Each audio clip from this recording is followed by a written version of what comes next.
So we can start with the last session for today, that is on sustainability standards.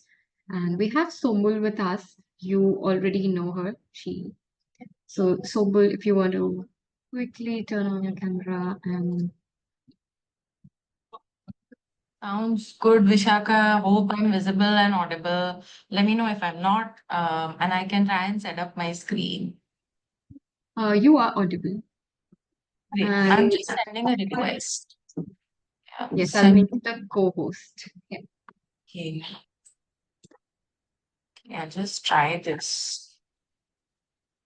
Just a sec. I think it should be working now. Let me know if in case it's not, but seems like it's working. It is, we can see your screen now. Perfect. Perfect. Sounds good. Hi, everyone. I have met many of you before, of course, online. Just a quick intro about myself, re-intro rather. So my name is Sombul, and I currently work with the Climate Champions team as their emerging markets engagement lead. It's the operational team that supports the UN climate change high-level champions that are appointed by the parties to the Paris Agreement, which many of you already know is the main sort of global climate change action or climate action agreement, which has multiple countries signed on to it. Today's session is specifically about some of the main sustainability or corporate sustainability reporting standards. Just to flag that it's not fully exhaustive, but it's more indicative, I would say, especially of the type of reporting standards that you might encounter the most if you're in India or if you're working with Indian clients or in general with Asian clients, especially in sustainability consulting or if you're in the research space. So I'll just dive right into it. I'll try and maybe pause after each of the reporting standards that I'm explaining. Maybe if you'd like to ask any questions on that or in general how these standards work. So that should work well, I think. If not, let me know and you can add your questions in the chat also or pass them on to Vishaka or Abhishek. Hope that sounds good. Yeah. So just gonna start here. Many of you, I think, might already know what BRSR is.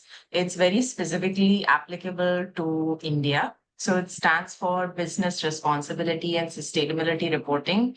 And why it's important and who it's important for is essentially it's a mandate from the Securities and Exchange Board of India, which is the stock market regulator here in India. And the applicability of this reporting standard is mainly to the top 1,000 listed companies in India by market capitalization. Those of you who are already in finance know what market capitalization is. It's a way of calculating capitalization where you multiply the available shares in the market with the pricing. It's a list that's also maintained by the National Stock Exchange. So that's how you and I, and also companies themselves, can check their applicability. And the main sort of focus of BRSR is 9 principles of responsible business conduct, some of which I'll show you a sample of also later on. And essentially, what you would need to remember is that there are 2 types of questions asked in this reporting format. One is essential, which is mandatory. And the second one is called leadership, which is a nicer way of saying that it's a voluntary disclosure by companies. So key to remember, it's a mandate by SEBI. It's for companies or corporations that are listed. And the main sort of changes that we've seen in BRSR in the last, I'd say, 5 years is that there's now an added section to this reporting format, which is called BRSR Core. These are a set of 9 section-based key performance indicators on which companies need to get external validation or assurance that this data makes sense and it can be proven that this is accurate. So this is something that's new and has come up in the last, I would say, 3 financial years. What's also changed is that companies now need to do something called value chain disclosures. So what is a value chain? It's everything that is right from gate to gate, which means that from the raw materials to the production to the end consumer like you and me. This is also something that is changing, and companies slowly starting from this financial year will have to start reporting on their top supply chain partners. And in the first year of reporting, it's voluntary whether or not you want to disclose the previous years, because it's sort of a grace period where you're just starting out. What's also new and added is that these disclosures, which are new from 2026-27, that financial year, you'll also again need to get external assurance or validation of what it is you're reporting. So a lot of fancy words happening here. What I do want to show you, which is more practical, is what does BRSR look like? And I'll just spend maybe a few minutes on this and invite you to ask any questions that you like, or we can move on.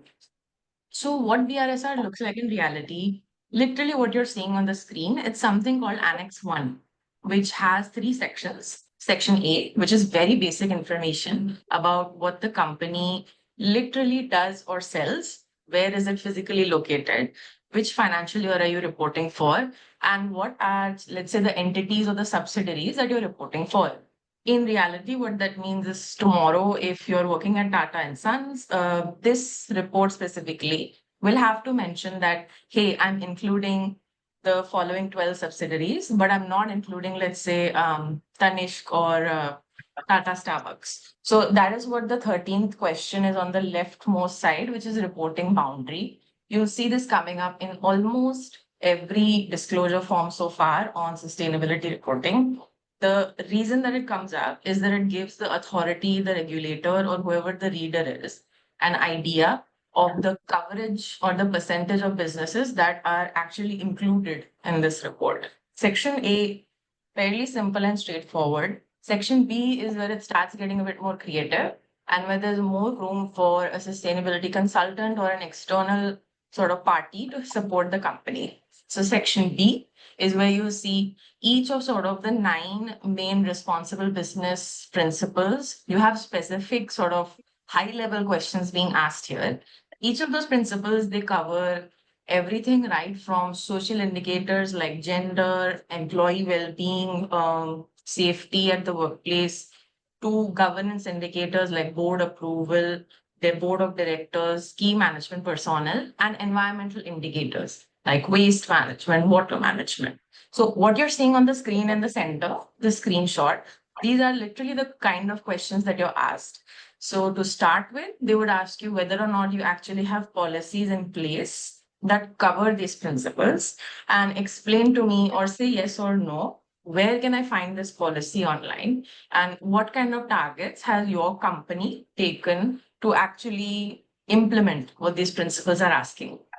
Something that's really core also, which is where someone like you plays a very major role, is number 7 in the middle screenshot, which is a statement by the director who's responsible for sustainability in that organization. Very often, sustainability consultants support with drafting the key messages here in line with what the board of director thinks, what you know about the company, and what's important to the company as they've told you. So this is sort of a area where a lot of consultants shine. And after this, section C is where the meat of the report is. So in section C, very, very lengthy section, but very important because it breaks down each of the principles into specific questions, ranging from maybe 10 to 15, I would say, on average. And you start actually answering with both the data points as well as qualitative sentences. So the first one is fairly, I would say, a simple indicator. And then I'm very like these, which literally is asking you that tell me from your employees, how many percentage of the total number of employees have been covered by different types of trainings. Tell me at the board of director level and tell me at the levels below that. And worker here refers to something different than an employee. So you could think of it as somebody who's a temporary person in the company, like maybe articleship or an internship or a consultant, something like that. Or in the case of factories, it would mean somebody who's on the floor. So this is sort of like an overview, high level picture of what BRSR looks like. And BRSR core, I won't go too much into detail, but this is a section where you heard me saying that there's additional verification or assurance required. What's different this year is that they've changed the wording from assurance to assessment so that it's not confused with the financial term of assurance. It still means, though, that each of these sort of 9 attributes, you'll see some of them on the screen, they need to be verified by an external party. This looks very complicated, but once you get into it, I'm sure that you'll be able to get a hang of it. What it means is that for each attribute, for example, greenhouse gas footprint, you need to start going into detail, explaining what is the quantitative measurement, what is the final output that you're getting in terms of CO2e, which is CO2 equivalent in metric tons or tons, which is the usual unit of measurement. And what you see in data and assurance report. This is SEBI's way of giving guidance to the company that, hey, these are the sort of documents that you need to make sure you have so that when an external assurance provider comes in, they can actually see the paper trail or the e-trail of how you arrived at this calculation. Sort of good way to give a starting point guidance to both the reporter as well as the person who's coming to do assurance. I'll just try to move a bit faster here because I know we have a couple of things to cover. But what I did want to essentially explain here is that when you're thinking of BRSR reporting, remember its applicability. Remember understanding how well the company is doing on sustainability and make sure that you're communicating in a way that it's not overstating or understating what the company is doing. And it's very sort of relevant for those who work very closely with listed companies or companies that know that they're about to list it and voluntarily want to prepare for the next, let's say, 3 or 4 years in the future. So what I'll do is I'll pause here. If there are any questions, you can let me know. Otherwise, I'm happy to move on to the next section.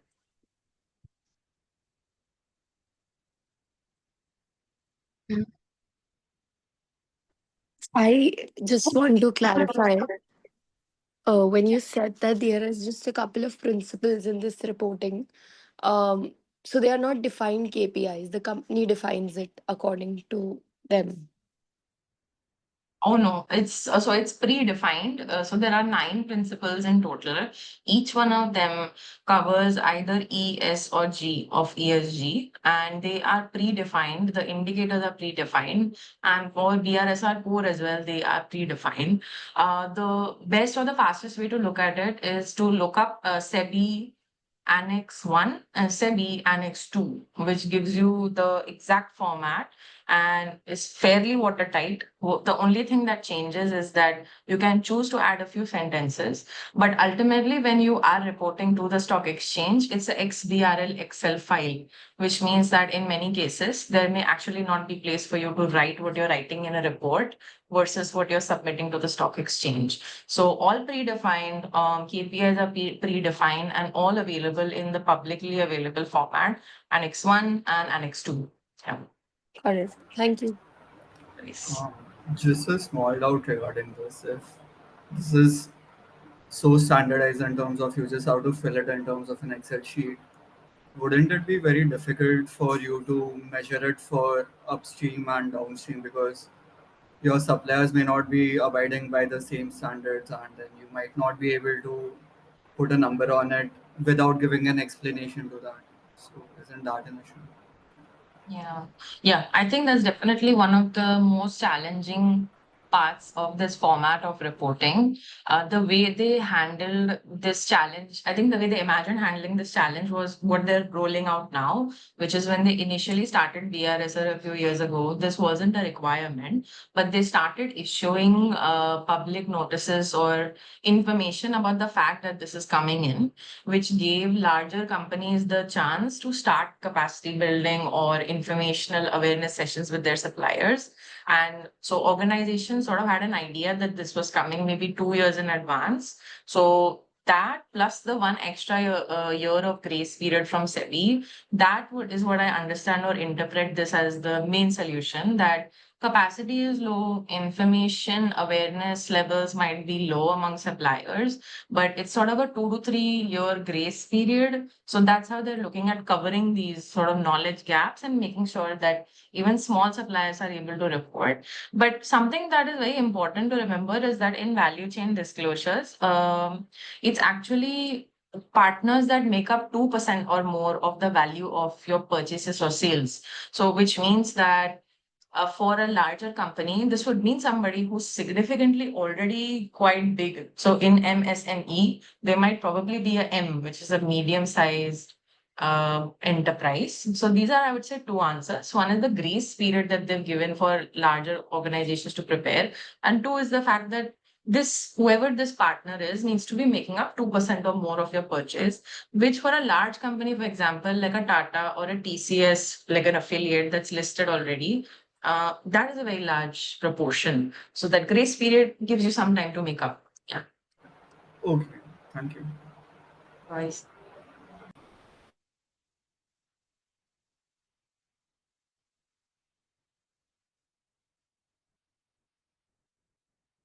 Vishaka, in case there are no more questions, I can move ahead. Yeah. I don't see any hands raised. No hands up. No worries. Okay. So that was a very India specific sort of format. I'll try to speed up a bit and tell you a bit more on global reporting formats, which is also something that's useful in your day-to-day role to know and also to apply for different companies, especially those that are conglomerates or have many affiliates or have a footprint in India plus also abroad. So what GRI reporting is, lot of words here, but in short, what it is it's a standardized way of reporting globally. What is a company's impact on both the environment as well as the economy, and also considering people in that process. It's a useful source of information, of course, internally, including to the board, but also externally to actors like investors, policymakers, and those who are generally in the civil society, including nonprofits. And there are sort of three series into the GRI reporting standards, which is universal, which every company applies, sector, which depends on the sector that you operate in, and topic, which is more specific to material topics. So materiality assessment is the exercise that forms the foundation of this sort of topic standards. What materiality assessment is, it's sort of a longer process, and I'm sure we'll get to it at some point, maybe not in this session, but what materiality is understanding what are the topics, non-financial topics that are most essential to your organization when you think about climate, your impact on that, and on the economy and on people. A few sort of quick examples on what GRI actually looks like in reality. It may look like an index like this, or it may look like an organization reporting against each of the standards of GRI. So this example especially is relevant for many of you because it's an Indian example from ICICI. The way to report a GRI index is to literally put in the name of the standard, the number of the disclosure that you're making. Just add in the official disclosure title and then add in where in your company's report is that information available. So for example, if I'm saying that 2-3, I want to tell you that this is the reporting period of the financial year that I'm reporting for. You can find this information in my BRSR report on page number 1. This is a sort of more plain way of doing it, and it's literally called a GRI index. Same way that was for ICICI. This is a global example from Nestle. Similar way, the only thing that changes is on the extreme right, what you'll see is the type of report in which that information is contained. For ICICI, you saw many of the answers, you find it in the BRSR report. Globally, that doesn't exist. So for Nestle, you'll find it in their own sustainability report. Sort of similar process, disclosure, number, what is it, and where can I find that information? There's also a different way to do it, which is how Bain has done it here, is that you, of course, you put in the name of the disclosure and you start writing in longer responses into each of the questions that are asked in the disclosure. So for Bain, this is a bit longer, but what I'm trying to explain is that they've directly taken that opportunity to use that structure to answer each of the questions within that tabular format itself. This is also another way of doing it, and you can upload this as a larger, sort of more comprehensive GRI index. And this is what I was talking about earlier, which is look at the graph on the x-axis and the y-axis. Horizontally, it's business impact. Vertically, it's stakeholder impact. I finally reach in the top right quadrant, which is these are my most important non-financial topics. I cannot possibly report on every possible topic. So I choose to report on these ones that are in the top right quadrant because this I know is most important and most urgent to my company. That's how companies sort of make a decision that where is it that the maximum impact is happening and how can I manage it? And lastly, this is sort of build up to the material topics that you said that, okay, I've identified these topics, which is a requirement in GRI. And now I'm going to tell you how I'm managing my firm's relationship or impact onto each of these topics. Very simply put, it's a very logical and good global structure to disclose the company's relationship, dependencies, risks, and impacts on climate and people. I would put it that way. And this is also one of the more popular global disclosure reporting sort of formats that many Indian companies use, including Reliance and a couple of banks in India as well. I'll stop here in case any queries, or we can move on to the next one as well. Sombul, we exactly had this query because Ashish said that please shed a light on TCFD. Oh, So yeah, sure. I'm happy to do that. I can dive right in. Unless Vishaka, you see any more hands up, I can go right ahead. Ishita had a question. She wanted to ask if it was a voluntary standard or a mandated one. Yeah, it's a voluntary standard. Yeah, yeah. And thank you, So, Ashish, for also answering the question on behalf of Sombul. I'm glad I can't see the chat, so I'm happy to be here and help as I can. Okay, so I'm just going to be mindful of time. Okay, so for TCFD, okay, one of the most important things to remember for TCFD is that TCFD was its mandate was fulfilled and it was disbanded, and it's now looked after by the IFRS Foundation. Lot of acronyms and an alphabet soup. What that simply means is that TCFD by itself is not existing in the same way that it did before. It's integrated into something called IFRS S2, which is climate related disclosures. So it covers the same pillars as TCFD. TCFD stands for Task Force for Climate Related Financial Disclosures, created back in 2015, making sure that organizations are able to report climate related financial information, which is mainly risks and opportunities, and they're reported in line with the four pillars on the right-hand side of the slide.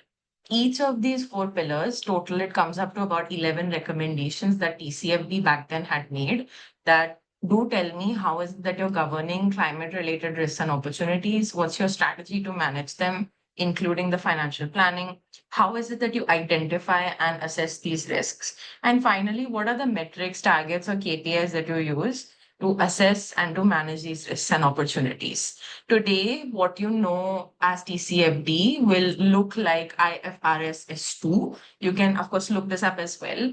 There's a small comparison here as well, showing you the fact that what TCFD used to recommend, the four pillars and the recommended guidance, for example, governance, also exists in IFRS S2. So today, when you'll hear somebody saying that, yeah, it's a TCFD aligned disclosure, chances are high that they're actually talking about just IFRS S2. What's important to remember here is that Indian organizations as well have adopted this. Many, especially in the financial sector, find this quite relevant, and it's a good sort of segue into taking up IFRS S2, which we know is newer, but also equally detailed, if not more. Quickly, I'll share just this quick example. I think we can maybe then move to the next section. What TCFD reporting in reality used to look like was each of the four pillars that you saw before. So for example, governance, strategy, risk management, you would see one section each that each company, when it reports, it's answering questions on each of these pillars. So the one on the left, for example, I'm asking you as a company that tell me how is it that your company governs climate related risks and opportunities. It's asking me specifically, how does the board have oversight on these risks and opportunities? The short version, which is here, is that you talk about explicitly which are the board level committees and which are the core committees, the operational or working group committees that look at it. Tell me a bit more, let's say, how often do they meet? Or who is the officer, the highest level officer who looks at these kind of risks and opportunities. You'll see similar sort of responses for each of these, where you try as an organization your best to answer how is it that this risk, you identified it, and how did you manage it as a company?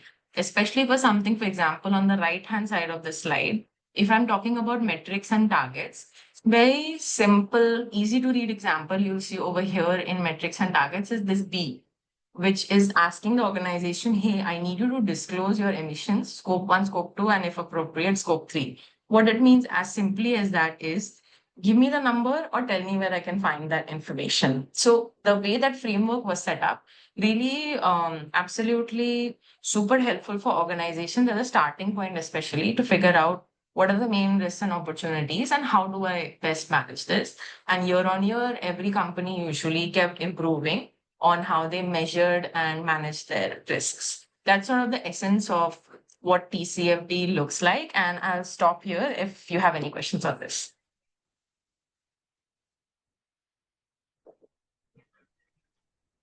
Hello. Hi, Ashish.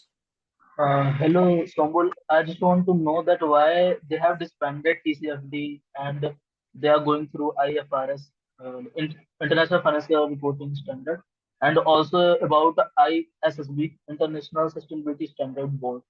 Like, if you can explain.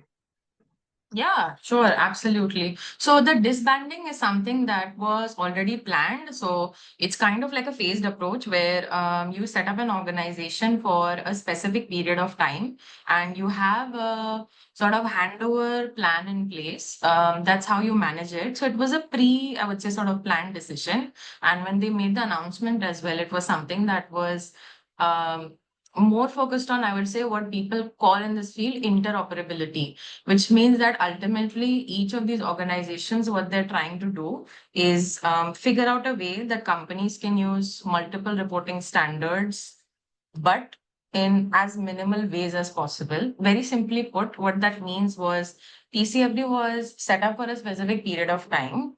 There was a need to consolidate the number of ways in which organizations need to report, and FSP, I would say in this case, like IFRS seemed like the best option because they're already known globally for reporting standards. That's sort of the rationale there. For ISSP, I think it's something that is less popular in India. For those who are on this call, do not know what that is. So it's the International Sustainability Standards Board, which is a reporting or standard setting organization, but it's independent and it's global. So it's not related to, for example, a specific government or the way, for example, the UK government has in the past years started mandating TCFD. So it's more of an independent organization, and its role in this case is to, similar to the others, is to make sure that there's interoperability. And every time that a company, let's say they decide to start reporting on sustainability, or if they're continuing it, they don't have to choose through too many sustainability reporting frameworks. There should be something that they can pick one, and I'm able to sort of touch on the important points of each one of them. So that's sort of the story behind the disbanding and the idea behind ISSP. Each of these organizations, they are global, independent, and that's what makes them sort of more objective and able to establish that interoperability. I hope that answers the question. Yeah, Yeah. thank you. I don't see any other hands raised. So maybe Sombul, if you want to move. Yeah, that sounds good. So I'm going to move to the last section here, which is other opportunities to work on sustainability reporting. So this is our last section. I'm just going to give you a brief overview before I hand it over to you if you have any questions. So aside from the reporting frameworks we spoke of earlier, there are a few others that are very important, especially globally. But the first two are also very important in India. So the first one on the left-hand side is S&P Global CSA, which stands for Corporate Sustainability Assessment. This is an independent sort of annual evaluation that companies can sign up for on assessing progress in the previous year on sustainability practices. What it does is it gives a lot of information both to the company as well as to S&P Global itself to create a sort of benchmark of your performance versus other companies' performance that are reporting. And it's mainly on both, I would say, environmental, social, but also economic criteria. Ultimately, you are sort of receiving a score, and there's something called S&P CSA yearbook, which includes the top scorers for that specific year of reporting. So that also is another really good deliverable for anybody, including you all on the call, to see which reporter in which country is doing really well. In India, it's usually Hindalco. Jindal Steel, and a couple of others, I would say, in the Birla and Tata group. They're doing very well, have a very long history of reporting in CSA, and also do hire external consultants, but they also have a very robust internal team. So that's sort of a significance of CSA. CDP is something many of you may be familiar with.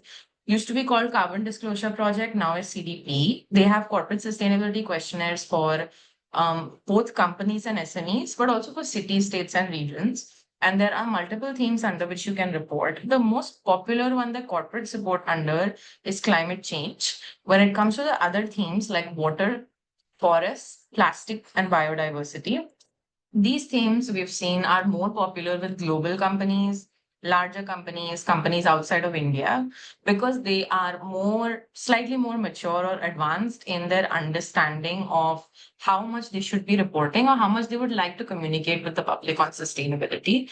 These two especially come in really handy, these frameworks, if you're working in sort of like sustainability consulting or research. Research especially very useful to have this data, analyze it, and have your own internal benchmarking of how well you're doing versus other companies or selling that as a service to your own clients.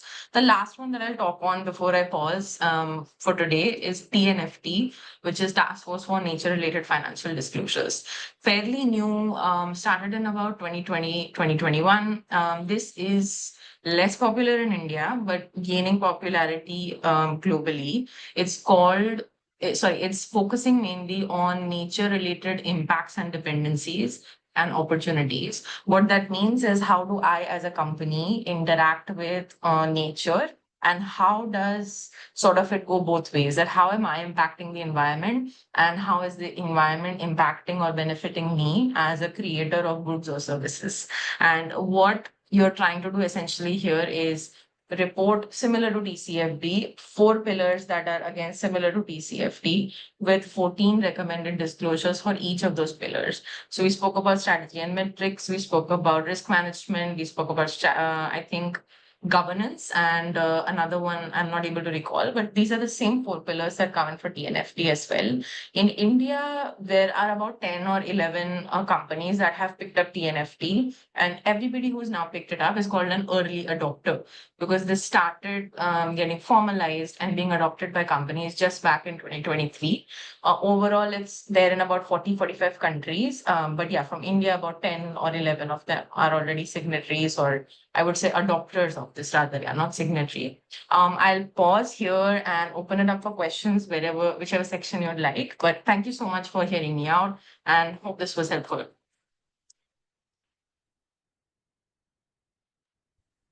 Hi, Sombul. So we do have a question from Ashi Agarwal. Uh, Sure. if I may read out. Hi, Sombul. Thank you for such incredible insights. In case a firm wants to introduce their own sustainability standard or metric in India, what would be the ideal way to go about? What would be the ideal way to go about it, and how can one build their independent affiliation for the same? Oh, that's a really good question. Okay, one of the main ways of doing that is to integrate it into your annual report or your annual sustainability report, because you won't be able to put it into a mandatory framework like BRSR. In BRSR, for example, the challenge is that you report a preset XBRL Excel file. You need to input that. If you input anything else, it will block you and put an error, and you won't be able to report at the stock exchange. Best possible way to do it is figure out what is this metrics. What is the metric, or what are these metrics? Put in a definition of that, put in some sort of maybe infographic explaining it, how you apply it, how long you've been applying it, and integrate that into like a mini section or a full section into your annual or sustainability report. The accreditation for that, or like a certification, that is something I think that would not be necessary unless it's a financial metric. Then it's a bit more tricky. But because we're talking about sustainability, I would say the main focus is to make sure that there's a dedicated explanation of how you came up with it, why it's important for your industry or for your company specifically, or the region, and explaining really thoroughly and well that why is it that you're adding on to existing reporting frameworks. No certification as such. Yeah.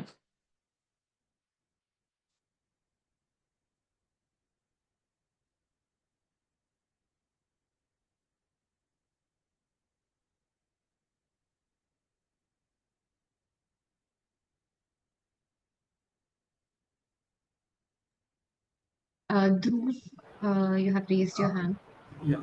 So, Sombul, what's the advantage for a company to report these standards? Like, is it just to attract investors who are investing and who are doing some impact investing, or are there just some consultants who are selling these projects to them so as to make them more viable for others, or how is it happening? So just that I'm getting the question right. The question is like, what is the benefit of reporting on sustainability, like irrespective of the framework, right? Just in general, you're asking. Right, and also avoid into some of these frameworks. Okay. It's a okay, it's a tricky answer, but the short version of the answer is yeah. One of the main advantages is that it makes you eligible for investments from investors that are more ESG minded. And it was a different story, I would say, like 15 to 20 years ago, where you could still get a lot of favorable, I would say, like private equity in the early stages or later IB, or good sort of I would say good or favorable terms of investments, especially from global players, including like, for example, if you're thinking of like a Goldman Sachs or a KKR. What's changed today is that companies, including KKR, those that are in its portfolio, KKR itself, similar to many other portfolio holders, they require companies to report on it. If you don't, it actually affects your existing and future funding. So that's one of the benefits of reporting on it. The second one is, yeah, first was for existing investors. Second is for newer potential investors. It will be harder to explain why your company has been in existence for so long, but you don't have a record of what you're doing non-financially. Much more complicated and important, especially in emerging markets like India. Um, Companies that are outside would not have a benchmark on figuring out how much of a pollutant you are, how much recycling you're doing, what kind of human rights or good policies or bad policies you have, unless you report on it. The logic is what you can't measure, you can't manage. So that's sort of their logic. So existing investors, potential investors. The last one I would say is more public facing. So many of you on the call, if you are looking to make a career here, you actually probably have ideas of 10 different companies that you love. You think they're doing a great job and you really want to work in their sustainability team. But the only reason you think that is because they're telling you what they're doing. If Zomato didn't sort of like plaster it everywhere that, hey, I'm doing this, nobody would know that it's a very green company or like, hey, I'm doing these X different things. So it's all sort of like a succession plan also for the company itself, that let me make sure that I come across as a more responsible company so that in the future I have enough of a pipeline that is genuinely interested in what I do. They can help me scale up what I do. And in return, I also get a really good sort of talent pool for many, many decades to come. So sort of three benefits, for two for investors and one for the public at large. Yeah. That makes sense. Thank you. Any other questions? Mm. I have one. Hi, Sombul. Thank you for a great session. I I don't know anything about all of these reportings. It's all very new to me. So sorry if this is a very lame question. What what happens if these reportings are not submitted? Is there any punishment or what happens? Not for the voluntary ones, no. For the voluntary ones, it's more you're accountable for what you're doing. The maximum that can happen is that you lose your accreditation specific to that reporting standard or alliance. In the real world, the closest example I can think of is something called SBTI, which is science-based targets. So what they do is they invite companies to set short, medium, and long-term targets on science-based reduction in your greenhouse gas emissions. It can be in any sector. They have sector-specific standards as well. In India, multiple companies under the Adani Group, and many of them are signatories to SBTI. But the catch is that SBTI has specific requirements that you need to meet every year.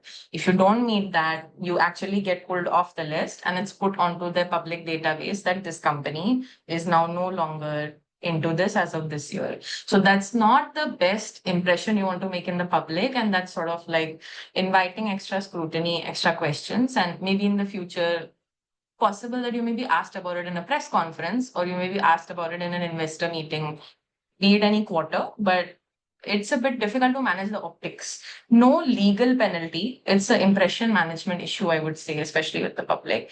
Legal penalty comes in when it's a regulatory requirement, like with SEBI. That's when it's a bit more complicated and tangible. Yeah. Thank you. Happy to help.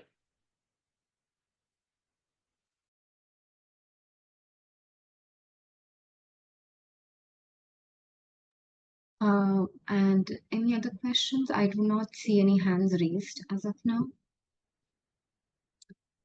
But then maybe we can move on. Sounds good to me. I think I hope that this was super helpful. Let me know if you have any questions as a follow-up, and I'll share the presentation with Vishaka and the others. Thank you guys. See you soon. Bye.